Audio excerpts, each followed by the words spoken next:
Bismillahirrahmanirrahim. Katakanlah kepada orang-orang yang kafir, kalian pasti akan dikalahkan di dunia ini dan akan digiring ke dalam neraka Jahannam, dan itulah tempat yang seburuk-buruknya. Sesungguhnya telah ada tanda bagi kalian pada dua golongan yang telah bertempur segolongan, berperang di jalan Allah, dan segolongan yang lain, kafir yang dengan mata kepala melihat seakan-akan orang-orang Muslim dua kali jumlah mereka. Allah menguatkan dengan bantuannya siapa yang dikehendakinya.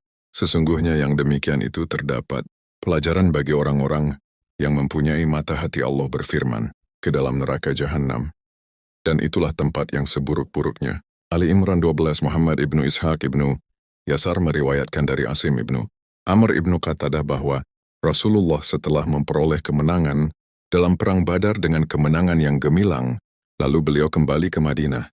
Maka orang-orang Yahudi melakukan perkumpulan di pasar Bani Qainuqa. Lalu Rasulullah bersabda, "Hai orang-orang Yahudi, masuk Islamlah sebelum Allah menimpakan atas kalian apa yang telah menimpa orang-orang Quraisy." Mereka menjawab, "Hai Muhammad, janganlah engkau berbangga diri karena engkau telah mengalahkan segolongan kaum Quraisy. Mereka adalah orang-orang yang tolol, tidak mengerti berperang. Sesungguhnya kamu, demi Allah, sekiranya kamu memerangi kami, niscaya kamu akan mengetahui bahwa kami adalah orang-orang yang ahli dalam berperang, dan kamu pasti belum pernah menjumpai lawan seperti kami."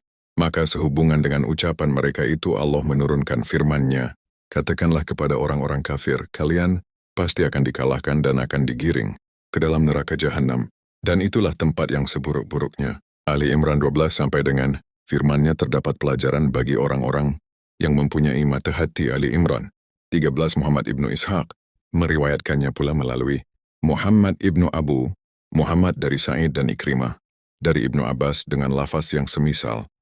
Karena itulah disebutkan di dalam firman-Nya, pada dua golongan yang telah bertemu berperang, segolongan berperang di jalan Allah dan segolongan yang lain kafir. Ali Imran 13. Mereka adalah kaum musyrik Quraisy dalam perang Badar. Firman Allah, dengan mata kepala melihat seakan-akan orang-orang Muslim dua kali jumlah mereka. Ali Imran 13. Salah seorang ulama mengatakan, berdasarkan kepada apa yang diriwayatkan oleh Ibnu Jarir, bahwa orang-orang musyrik dalam perang Badar melihat pasukan kaum Muslim berjumlah dua kali lipat pasukan mereka, menurut pandangan mata mereka. Dengan kata lain, Allah lah yang menjadikan demikian, sehingga tampak di mata mereka jumlah pasukan kaum Muslim dua kali lipat jumlah pasukan kaum musyrik. Hal inilah yang menjadi penyebab bagi kemenangan pasukan kaum Muslim atas mereka. Hal ini tidaklah aneh bila dipandang dari segi kenyataan. Kaum musyrik sebelum terjadi perang mengirimkan Umar ibnu Sa'id untuk memata-matai pasukan kaum Muslim. Lalu Umar ibnu Sa'id kembali kepada mereka membawa berita bahwa jumlah pasukan kaum Muslim terdiri atas kurang lebih 300 orang. Dan memang demikianlah kenyataannya, mereka berjumlah 300 lebih belasan orang. Kemudian ketika perang terjadi, Allah membantu kaum Muslim dengan 1000 malaikat yang terdiri atas para penghulu dan pemimpin malaikat. Pendapat yang kedua mengatakan bahwa makna yang terkandung di dalam firman-Nya yang dengan mata kepala melihat seakan-akan pasukan kaum musyrik dua kali jumlah mereka. Ali Imran 13. Yakni pasukan kaum Muslim melihat jumlah pasukan kaum musyrik dua kali lipat jumlah mereka. Tetapi sekalipun demikian, Allah memenangkan pasukan kaum Muslim atas pasukan kaum musyrik yang jumlahnya dua kali lipat. Itu pengertian ini pun tidak aneh bila dipandang dari apa yang telah diriwayatkan oleh Al-Aufi dari Ibnu Abbas, bahwa kaum mukmin dalam perang Badar berjumlah 313 orang, sedangkan pasukan kaum musyrik terdiri atas 626 orang. Seakan-akan pendapat ini disimpulkan dari makna lahiriah ayat, tetapi pendapat ini bertentangan dengan pendapat yang terkenal di kalangan ahli tarikh dan ahli sejarah, serta bertentangan dengan pendapat yang dikenal di kalangan jumhur ulama yang mengatakan bahwa kaum musyrik terdiri atas antara 900 sampai 1000 orang, seperti yang diriwayatkan oleh Muhammad ibnu Ishaq dari Yazid ibnu Rauman, dari Urwah ibnu Zubair, bahwa Rasulullah ketika menanyakan kepada seorang budak hitam milik Banil Hajjaj tentang bilangan pasukan Quraisy, maka budak itu menjawab bahwa jumlah mereka banyak. Nabi SAW bertanya, berapa ekor untakah yang mereka sembelih setiap harinya? Budak itu menjawab, terkadang 9 dan terkadang 10 ekor tiap harinya. Nabi bersabda, kalau demikian jumlah kaum antara 900 sampai 1000 orang personel, Abu Ishaq As-Subai'i meriwayatkan dari seorang budak wanita, dari Ali yang mengatakan bahwa jumlah mereka 1.000 orang. Hal yang sama dikatakan oleh Ibnu Mas'ud.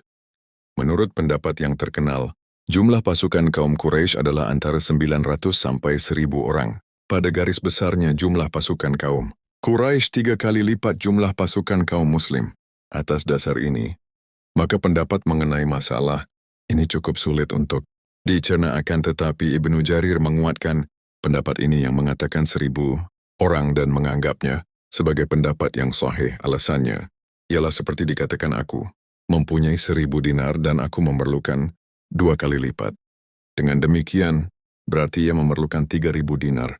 Demikianlah menurut alasan yang dikemukakan oleh Ibnu Jarir, dan berdasarkan pengertian ini, maka mengenai masalah ini tidak ada kesulitan lagi, akan tetapi masih ada satu pertanyaan lagi yang jawabannya ada 2 pendapat, yaitu bagaimanakah cara menggabungkan pengertian yang terkandung di dalam ayat ini dengan firman Allah sehubungan dengan perang Badar, yaitu, dan ketika Allah menampakkan mereka kepada kalian, ketika kalian berjumpa dengan mereka berjumlah sedikit pada penglihatan mata kalian dan kalian ditampakkannya berjumlah sedikit pada penglihatan mata mereka, karena Allah hendak melakukan suatu urusan yang mesti dilaksanakan.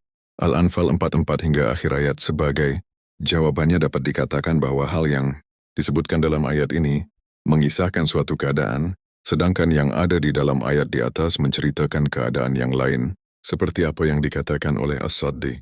Dari At-Tayyib dari Ibnu Mas'ud, sehubungan dengan firman-Nya, sesungguhnya telah ada tanda bagi kalian pada 2 golongan yang telah bertemu bertempur.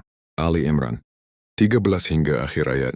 Ini adalah dalam perang Badar. Abdullah Ibnu Mas'ud mengatakan, kami pandang pasukan kaum musyrik dan ternyata kami lihat jumlah mereka berkali-kali lipat jumlah pasukan kami. Kemudian dalam kesempatan yang lain kami pandang mereka, maka ternyata kami melihat mereka tidak lebih banyak dari pasukan kami, sekalipun hanya seorang. Yang demikian itulah yang disebutkan di dalam firman-Nya, yakni untuk membedakan antara yang hak dan yang batil, lalu menanglah kalimat iman atas kalimat kekufuran dan kezaliman. Allah memenangkan pasukan kaum muslim dan mengalahkan pasukan kaum kafir, seperti yang disebutkan oleh Allah di dalam firman-Nya, sungguh Allah telah menolong kalian dalam peperangan Badar, padahal kalian adalah ketika itu orang-orang yang lemah. Ali Imran 1-2-3. Sedangkan dalam ayat ini, Allah menyebutkan melalui firman-Nya, Allah menguatkan dengan bantuan-Nya siapa yang dikehendakinya. Sesungguhnya pada yang demikian itu terdapat pelajaran bagi orang-orang yang mempunyai mata hati. Ali Imran 13, yakni sesungguhnya pada yang demikian itu benar-benar terkandung pelajaran bagi orang yang mempunyai mata hati dan pemahaman. Lalu hal ini ia jadikan sebagai petunjuk yang memperlihatkan kepadanya akan ketetapan Allah dan perbuatan-perbuatannya serta takdirnya yang berlangsung ketika Dia menolong hamba-hambanya yang beriman dalam kehidupan di dunia ini. Juga pada hari di saat itu semua